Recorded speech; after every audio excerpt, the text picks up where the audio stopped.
Here we are at 1788 in Double Bay, one of Sydney's most prestigious development sites, with Eddie Mansour of Ray White Projects talking about the market. Good morning, thanks for having me. No worries. Tell us a little bit about 1788. It's an exciting project located in Double Bay, right across from the iconic Intercontinental Hotel, which is formerly Ritz-Carlton. It's a brand new project that's currently under construction. We started off with 31 apartments, which were originally DA approved. We've had a number of amalgamations from buyers wanting larger spaces, so we've now got 28 apartments. What's the unit mix and what are the size of the units? That's a great question, Jeff. We had a lot of mixture of 1, 2s and 3 bedroom apartments through the project. Over the last 12 months, we've seen amalgamation of apartments, with many of those 3 bedroom and 1 bedroom apartments being amalgamated, and we've also had some 2 and 3 bedroom apartments amalgamated. Fantastic. So it's a real eastern suburbs downsizer market. Very much the case. All of our buyers are locals and are all living within a 5-kilometre radius of the project itself. It must be pretty exciting working here. It is very well known and quite topical when I talk to development clients. Oh, how are the sales going at 1788? How are the sales going? We're at 60% sold. We've got 40% remaining. That's fantastic. That includes 2 of our penthouses, which will be launched towards the end of this year, beginning of next year, and they'll be a bespoke approach with a particular client. Are you able to tell us what are the sort of rate per metres and the price range for the apartment? What we are seeing at the moment is that our amalgamations and our previous sales that we've made, we are still achieving between 38 to 40,000 a square metre. There was a lot of talk that we had dropped, and that wasn't the case. Our amalgamations have certainly been more about people prepared to pay to have the right space for them. And that's been quite exciting for us to watch that, even through what has been a questionable 12 months of marketplace conditions. Yes, it has. And what's the average time frame from first contact with a purchaser to having an exchange of contract for a project like this? So it is longer than the general process of somebody buying just a regular 2-bedroom apartment. I don't think there's been one apartment that we've sold where they've just bought the layout as is. There's been a few minor amendments to the internals to suit that particular buyer. So it's generally been that initial contact, they're coming back in a couple of times, bringing their family through. SJD, our developer's been kind enough to allow accessibility to the interior designer and the architect. So typically it's usually about a 12-week process. It's quite interesting with this particular development, being that it's 28 apartments. A lot of buyers are concerned about who's buying in, who are they, where do they live. How does the eastern suburbs market fare compared to the rest of the Sydney market at the moment? The eastern suburbs market, we find, has always been about, there's always been a stability in the marketplace in the east, and what we're seeing is that buyers, certainly the transactional, because a lot of the time they're either buying to downsize or they're buying to upgrade. There's not so much a first home buyer typically on a brand new apartment in the eastern suburbs. So that's been a bit more of a stabilised market than some of our projects, say down in the Sutherland Shire, who are typically first home buyers, who have had banking restrictions and a few other bits and pieces. So it's been a stabilised market. It's been more about getting the right fit for that buyer rather than what they can afford to a certain point, but more that, is this the right fit and is it the right apartment for them?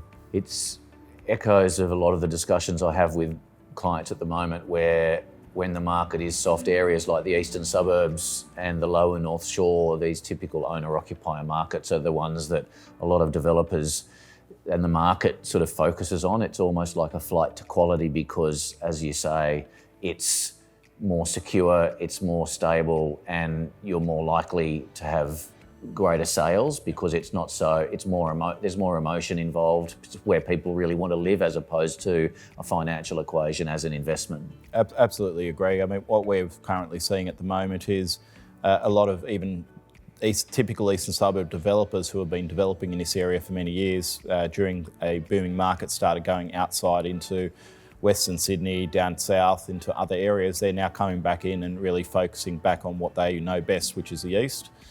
We're seeing a lot of boutique developments, so a lot of smaller sort of developments from 8 apartments to about 30, as opposed to your bigger towers. We still have got one in Bondi Junction that's 100 and just over, close to 150 apartments that's under just about to start construction.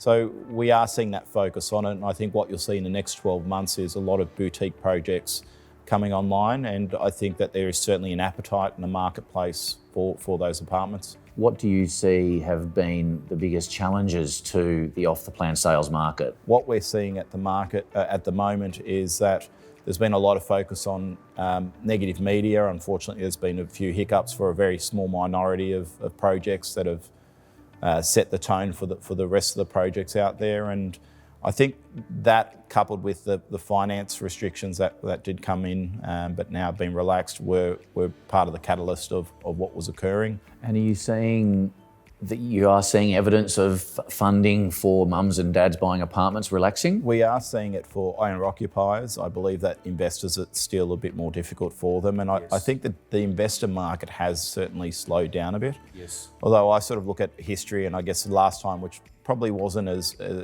volatile as what it was in recent times, during the GFC, we actually had a lot of savvy investors or even savvy owner-occupiers that were buying off the plan on the basis that they've seen the property cycle and know that in 2 years' time, when a project will be completed, if they're buying it off the plan, they'll see a different marketplace. So we are starting to see those buyers come back into the market as well, who are seeing opportunity to buy at today's prices, knowing that they're firm believers that the market will be going up in the coming years. There's been some media recently talking of 10% increases in the next 12 to 18 months. What are your thoughts? I think so. I think that if you're smart about where you're buying and certainly certain suburbs where there's been growth and a history of growth, I think that you can't go wrong in those areas. What would you consider to be a reasonable number of apartments selling per month in a development at the moment? And does that change across Sydney? 100%. It changes across Sydney depending on what suburb, what region, what we're sort of seeing in terms of different areas. So in a project like this, we're not sort of seeing, say, the typical off-the-plan process, which has been anywhere between 6 to 10.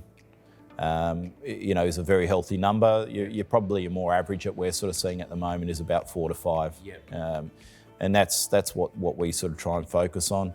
Some of the other projects that are in different areas have different challenges at the moment, and I think that's the biggest hurdle that we've got. Certainly out in Western Sydney, for example, there's a project we've got in Blacktown. Great project, great team that's been assembled for it, but there are also another 6 projects that are competing at the same price point, offering similar finishes, so that becomes a bit more of a challenge because that becomes a value proposition to a buyer. How do you go about pitching for a project? How do you go about taking on a project? What's the value that you add?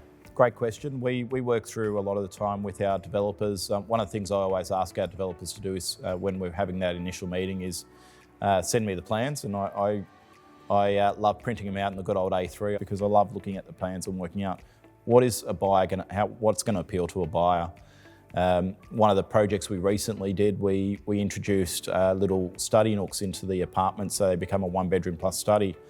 And it was done in a way that wasn't compromising any of the other space, but it then all of a sudden created a point of difference to the project. And I think developers appreciate that. I think buyers appreciate that when it comes to the side, but it allows us to add value. I mean, we tap in also to a lot of the local markets. What are some of the asking prices for some of your larger units here at 1788?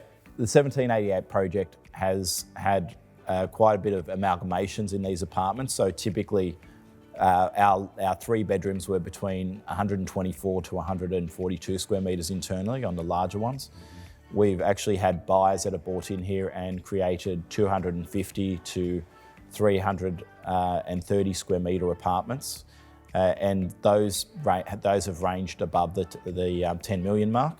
We've had generally our 3 bedrooms selling anywhere between $5.5 to about $7 million in the project. Just talking about the market again, it's a big topic and that everybody asks when we talk. For our development clients sort of watching this video, how is the market? Yeah, look, you're right. It is a topic. Generally I get a call every couple of days from developers who are in or not currently in the market that are asking us that question.